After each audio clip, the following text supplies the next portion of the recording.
All right, guys, this is the Klein Tools 7-in-1 impact driver with handle. Now, this one specifically has 1/4 inch, 5/16, 11/32, 3/8, 7/16, and half. Now, if you get the newer one, it's going to come with a 9/16 versus the 11/32. But in either case, they have the same functionality. You just get a different size socket here. Now, this is a nice little tool because you get all these sockets here.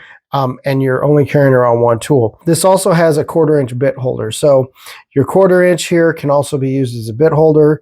So you can essentially use this as a screwdriver as well. Now to remove these, we're just gonna pull down on this right there. And then you're gonna pull the whole thing out like that, flip it around. And these will simply slide off. And then your top one here is actually latches on here. So at this point, we can take any size we need, put it on like that, comes off, and then the ones we're not using, again,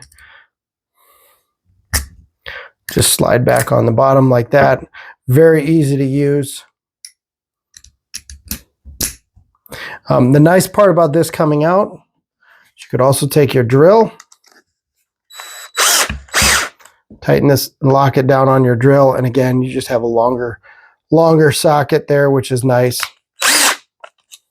Just a nice little tool, easy to carry around with you. Covers 6 different sockets here. You can put in your drill. Really nice to have. I would definitely recommend it.